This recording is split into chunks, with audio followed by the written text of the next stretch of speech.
community and has a hard time accepting Islam. For to change your understanding of everything that you believe around you is a very difficult thing. And to give up the old ways and see new ways or a new pattern or a new resonance or a new frequency, or to understand that giving up all of your old pagan gods for one true God, that's hard for many people. And so at that critical moment in Mecca, when he needed his uncle, who was a leader, to believe, and he wanted it so badly, being a prophet, wanting to change people, it wasn't going to happen. And at that desperate moment, the leaders of Mecca realized that this underground movement, this thing called Islam, submitting to the one true God, was going to destroy everything they had built.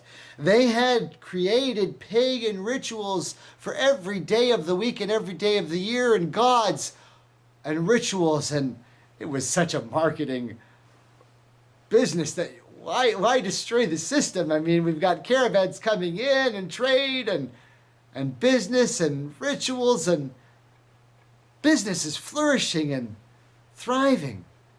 And you want us to give this all up, destroy everything, to believe in a God that we can't even see. I mean, and you don't want a statue. I mean, it always goes against everything that is pagan, is understanding that the light of your Lord is within you and within everything that you see around you. Now, this does not mean that you are the creator. This didn't mean that Jesus, son of Mary, was the creator, nor was any prophet the creator. Jesus, created without a father, was not the God, nor was Adam, peace and blessings be upon him, before or after the fall, the creator.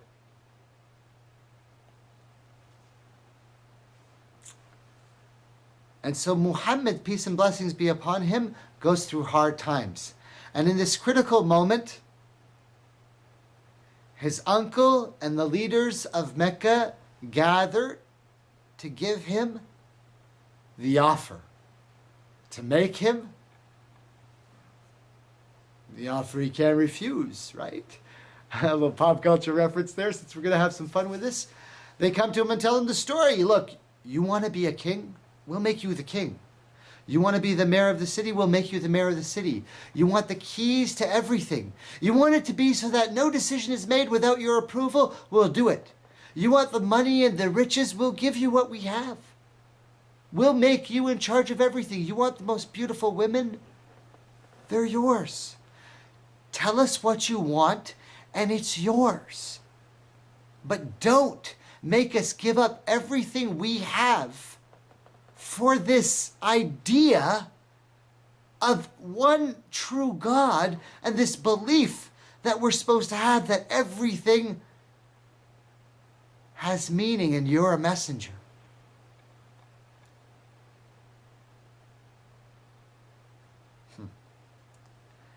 The prophet stood up, put his right hand out, put his left hand out, stood there in front of them, and said, if you put the sun in my right hand and the moon in my left, to give up what I am doing, of speaking the truth and telling what I know, I would not give it up for any of this. You have to understand that once someone knows the truth, they can't be bought, they can't be sold. It is not about money, it is not about wealth, it is not about anything. It is about something deeper than that. And so the prophet makes that statement. And of course, from that moment, he is boycotted. The community is shunned. They are kicked out. No trade is done with a Muslim. Sanctions upon all Muslims. No one is to marry a Muslim. No believer in Muhammad or his followers is to be talked to, is to be bought, is to be sold from, is to be acknowledged. Don't talk to them in the street. Shun them like they're the plague.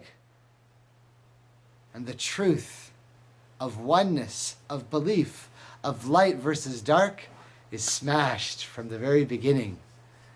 And the believers have such a hard time that in those first years they are tortured, some of them.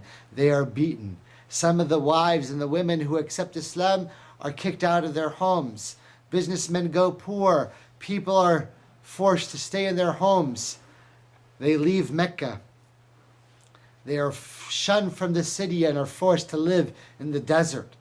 And in this time, the Prophet himself, his noble wife Khadija, passes away.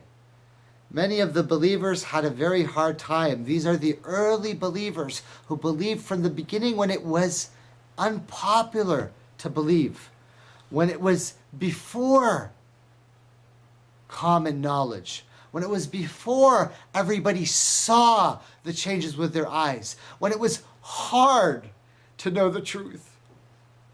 They believed at that time. They believed before everybody else. And I'm saying this and telling you this because those of you who are listening to me, I swear by Allah, if you understand the truth of the story, you are going to know the truth before everyone else. To be as-sabiqun, to be al-awwalun, the early ones, the first ones, to understand, to see, to know, to believe, as we all of the light are telling you. It is not ever seeing is believing, it is always believing, then seeing. And since this is a series of the unseen, we have to understand this, because many of us are on this search, and since we're talking about this pattern, and since we're talking about the Ascension, and we're going to go straight into the next part of the Prophet's history, which deals specifically with Ascension, I gave you this one point in the Prophet's life because I wanted you to understand that it is by seeing and recognizing that there are spiritual things going on. Okay, we've understood that we have a light soul and that we are a lighted being and that there are multiple realities and even multiple versions of ourself, and that we are trying to achieve our highest self or do in this dimension or this third dimension reality the proper etiquette or role or activity to enact our personal character. And we're saying, those of us who claim that the Prophet Muhammad is the final light worker and that we have protected the word of the Lord Most High in the Quran and that we follow his sunnah, his way or his path, we are claiming that by knowing what he did in each of the phases of his life, if you do a similar thing, you can figure out how to solve correctly the matrix scenario scenes of your life. That this life is a series of scenes comprised of levels that each one has to spiritually attain, and they are attainable at any speed or rate that you need to attain them. And it is always up to you. It is up to you to see the patterns of your life, and if you do that and follow them, you will achieve enlightenment or a higher level and go upon your journey. It is a path, a light worker, a way shower, a path shower. It is a process, as we said. All of these things, Ascension, 2012, enlightenment. Islam is not a religion, all Muslims will tell you. It's a deen, it's a way of life, it's a process, it's a sunnah, it's a methodology of living.